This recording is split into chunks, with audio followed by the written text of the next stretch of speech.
50 ब्राह्मण विधायकों ने एक विशेष बैठक की। बैठक को नाम दिया गया ब्राह्मण सहभोज। लेकिन इस बैठक की भनक लगते ही सरकार से लेकर विपक्ष तक के कान खड़े हो गए। तरह तरह के दावे सामने आ रहे हैं। सवाल है कि ब्राह्मण एमएलए की क्लोज डोर मीटिंग संयोग है या प्रयोग है।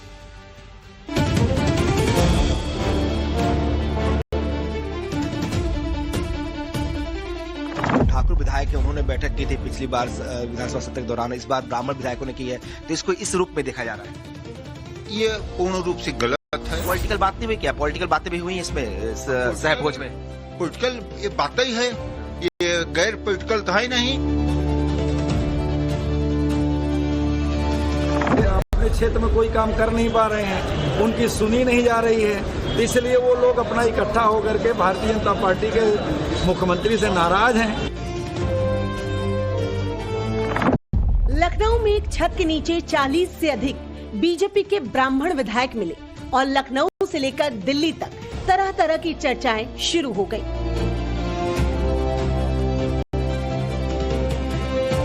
...403 विधानसभा और 80 लोकसभा सीट वाले उत्तर प्रदेश की राजनीति में किसी जाति विशेष के विधायक अगर एक छत के नीचे आते हैं तो उसे सिर्फ बैठक कहना या सिर्फ सहभोज बताना क्या राजनीतिक मासूमियत नहीं कहलाएगी?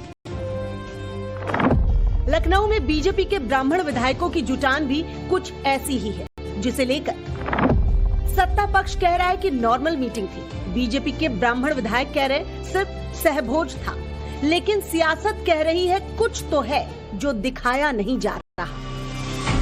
क्या सच में कुछ ऐसा है जिसके लिए इन ब्राह्मण विधायकों ने बंद कमरे में मीटिंग की, लेकिन बताया नहीं जा रहा? क्योंकि यूपी की जिस विधानसभा में बैठने वाला हर 8वां विधायक ब्राह्मण समाज से आता है, वहां ऐसा क्या हो रहा है या होने जा रहा है जो बीजेपी के इन ब्राह्मण विधायकों को अपनी अलग से बैठक करनी पड़ी? क्या ये किसी अंदरूनी सियासी संग्राम का शंखनाद है? क्या 2027 में होने वाले विधानसभा चुनाव के लिए कोई ब्राह्मण प्लान है? ब्राह्मण विधायकों के इस मंथन में 2027 का मंत्र या मजबूत हुआ कोई दूसरा तंत्र? ये बीजेपी के ब्राह्मण विधायकों का शक्ति प्रदर्शन है या ये 2027 से पहले यूपी में प्रेशर पॉलिटिक्स? यूपी में बीजेपी के ब्राह्मण विधायकों की जुटान से जुड़ी तरह तरह की चर्चाएं शुरू हो गई। सत्ता पक्ष से लेकर विपक्ष तक, सरकार से लेकर समाजवादी पार्टी तक। समाजवादी पार्टी को तो इस सहभोज के बहाने बीजेपी पर तंज कसने का एक नया एंगल मिल गया। आप लोगों के द्वारा ही पता चलाता है, पिछले सत्र में भी किसी वर्ग की मीटिंग बुलाई गई थी और फिर बुलाई गई है, तो ये भारतीय जनता पार्टी के लोग जात में बांटते हैं। हम तो कहेंगे ब्राह्मण समाज की अगर मीटिंग हुई है, सब हमारे समाजवादी पार्टी में आए, सबको सम्मान मिलेगा। विपक्ष का तर्क है कि अगर बीजेपी में ब्राह्मण विधायकों के लिए ऑल इज वेल है, फिर ये सहभोज वाले सियासी खेल की क्या जरूरत? यूपी में बीजेपी सत्ता में है, मुख्यमंत्री योगी आदित्यनाथ हैं, एनडीए की मजबूत सरकार है, बावजूद इसके ब्राह्मण विधायक अलग से क्यों जुटे? अगर सब ठीक है, अगर सत्ता में समाज विशेष का संतुलन बना हुआ है, अगर किसी बात को लेकर कोई असंतोष नहीं, फिर इस नामबंदी की जरूरत क्यों आन पड़ी? दरअसल यूपी विधानसभा के शीतकालीन सत्र के तीसरे दिन यानी मंगलवार शाम को कुशीनगर के बीजेपी विधायक पीएन पाठक के लखनऊ आवास पर ये विशेष जुटान हुई। इसमें पूर्वांचल और बुंदेलखंड के 45 से 50 ब्राह्मण विधायक शामिल हुए। विधायकों को लिट्टी चोखा और मंगलवार व्रत का फलाहार परोसा गया। खास बात ये कि बैठक में और पार्टियों के भी ब्राह्मण विधायक शामिल हुए, लेकिन अंदर की खबर ये है कि इस बैठक ने लखनऊ के सर्द मौसम में सियासत का तापमान इतना बढ़ा दिया कि मुख्यमंत्री योगी आदित्यनाथ के ओएसडी तक को फोन करना पड़ा। यानी मुख्यमंत्री ऑफिस तक ने इस मीटिंग के बारे में जानकारी ली, जिसे ब्राह्मण बीजेपी विधायक और इस जुटान के मेजबान पीएन पाठक आम सहभोज कार्यक्रम करार दे रहे हैं। केवल मात्र सहभोज था। परसों हम लोग विधानसभा में बैठे थे तो चर्चा हुई कि जाड़े का मौसम है, लिट्टी चोखा कौन खिलाएगा, तो उसी में निकल के आगे पाठक जी आप कराइए। हमने चलो भैया तो अच्छी बात है, हम तो हमेशा गांव भी कराते हैं, क्षेत्र में भी कराते हैं, यहाँ भी हो, उसमें क्या दिक्कत है। तो आयोजक आप थे, बहुत चर्चा है, क्या ऐसी बातें कर दी आप लोगों ने जितना चर्चा हो गया? चर्चा मीडिया का है ये। हम लोग केवल SIR के बारे में, संगठन के बारे में, अपने क्षेत्र के डेवलपमेंट के बारे में चर्चा हुई, केवल मात्र यही चर्चा हुई। लेकिन मीडिया में पता नहीं क्या क्या चल रहा है कि ब्राह्मणों का बैठक है। अगली बार देखिएगा, आपको ही बुलाएंगे, सब लोग आएंगे। नहीं, इससे पहले चूंकि उत्तर प्रदेश में ठाकुर विधायकों ने बैठक की थी, कुटुंबीय बैठक नाम दिया गया, वो भी बहुत चर्चाओं में रहा। उसके बाद अब ब्राह्मण विधायक बैठे हैं, तो चर्चा है भाई क्या उसका जवाब है क्या? ये नहीं, जवाब नहीं है, ये बैठक थी, केवल सहभोज था। और निश्चित रूप से आदमी जब बैठता है, मीटिंग होती है, तो समाज के बारे में भी कोई बात आती है, कोई दिक्कत है तो उसके बारे में भी चर्चा हुई। कहते हैं सियासत में जो दिखता है वो होता नहीं। क्या सच में जैसा विपक्ष दावा कर रहा है, बीजेपी के भीतर ब्राह्मण चेहरा खुद को कमजोर महसूस कर रहा है? क्योंकि सियासी जमात में कहा भी जाता है, जब राजनीति में कमजोरी का एहसास होता है तो जातीय एकजुटता पहला हथियार बनता है। लेकिन सहभोज के मेजबान PN पाठक इसे सिरे से खारिज करते हैं।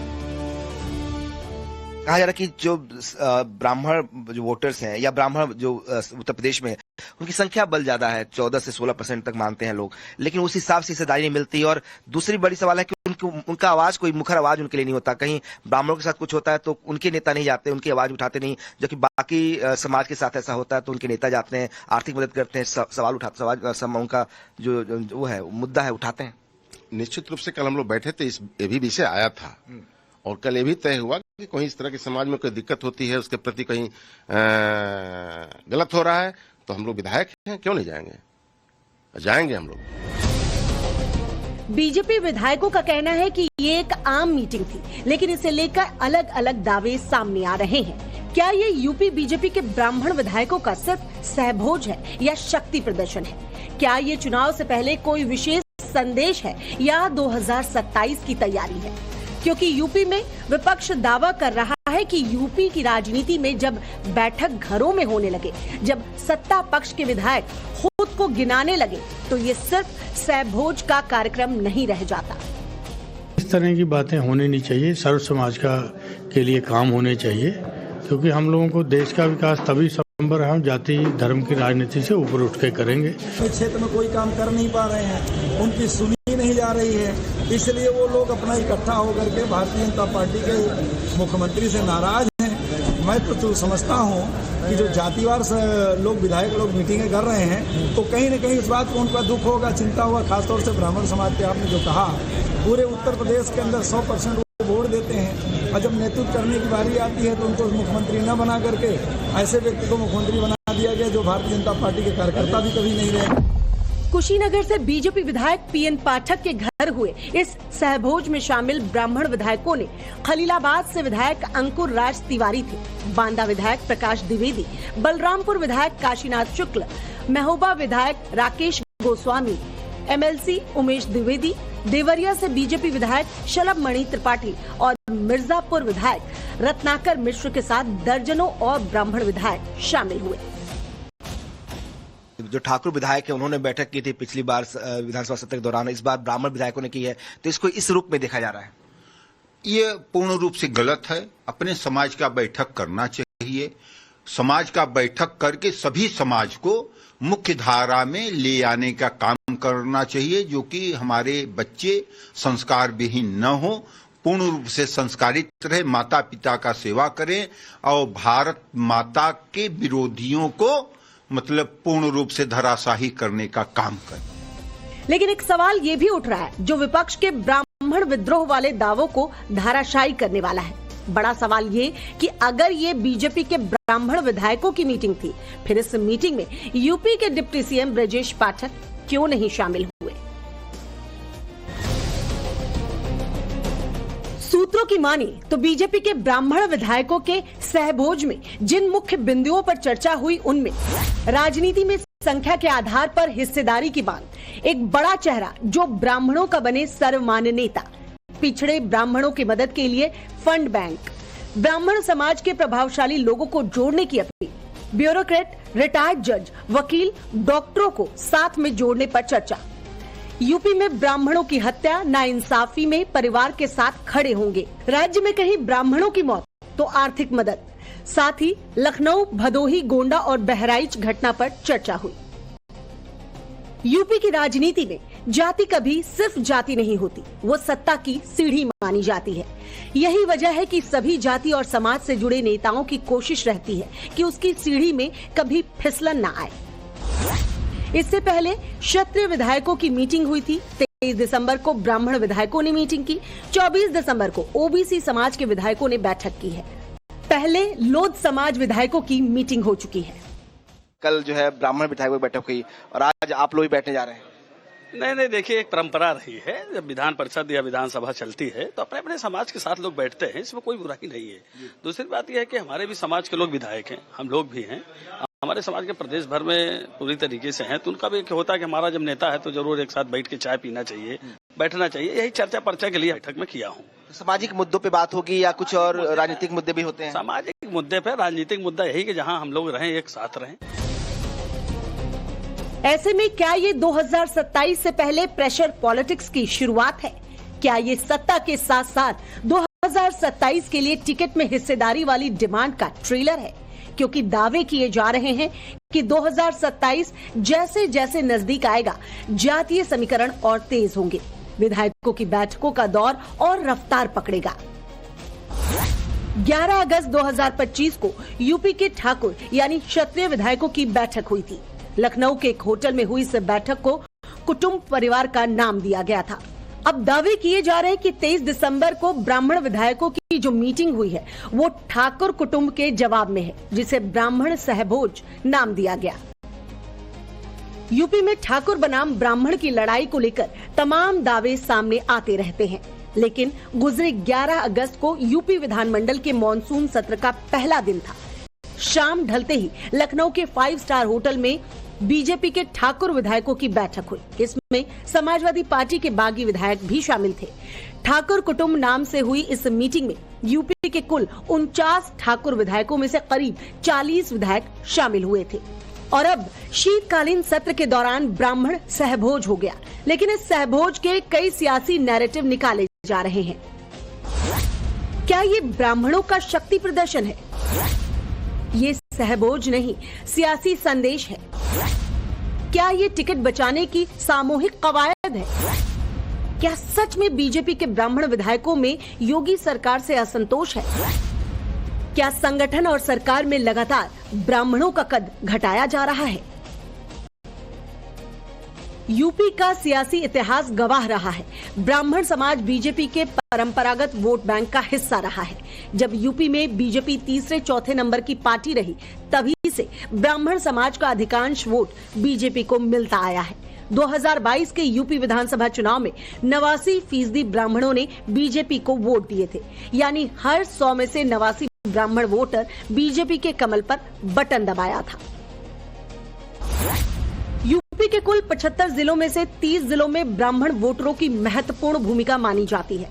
इतना ही नहीं, करीब 150 विधानसभा सीटों पर ब्राह्मण वोटरों का प्रभाव माना जाता है। 2022 में बीजेपी ने 68 ब्राह्मण उम्मीदवारों को टिकट दिया था। पूर्वांचल की 51 सीटों पर 21 ब्राह्मण बीजेपी के प्रत्याशी थे। इस समय यूपी विधानसभा में 52 ब्राह्मण विधायक हैं। योगी कैबिनेट में सबसे ज्यादा 8 ब्राह्मण मंत्री हैं। वहीं डिप्टी सीएम ब्रजेश पाठक भी ब्राह्मण समाज से आते हैं। चुनावी नतीजे गवाह रहे हैं, यूपी में सोशल इंजीनियरिंग बीजेपी की ताकत रही है। जातियों को जोड़ना, उन्हें जोड़कर जीत का बैलेंस बनाना बीजेपी की असरदार रणनीति रही है। ऐसे में अगर सच में ब्राह्मण विधायक खुद को अनसुना महसूस कर रहे हैं, तो ये बीजेपी के लिए बड़ी चुनौती साबित हो सकती है। वहीं अगर ये सचमुच बीजेपी के ब्राह्मण विधायकों का सिर्फ सहभोज है, तो इसमें किसी सियासी खोज की गुंजाइश नहीं बचती। लखनऊ से विनोद मिश्रा और मनीष यादव के साथ ब्यूरो रिपोर्ट, टाइम्स नाउ नव भारत। और अब बात पाकिस्तान की। पिछले हफ्ते पाकिस्तान के फील्ड मार्शल आसिम मुनीर का लीबिया दौरा था। दोनों देशों के बीच डिफेंस डील की खूब चर्चा हुई। इस बीच आज सुबह लीबिया से प्लेन क्रैश की खबर आती है, जिसमें लीबिया का पूरा मिलिट्री लीडरशिप ही मारा गया। इसके बाद सोशल मीडिया पर पनौती ट्रेंड करने लगा। सवाल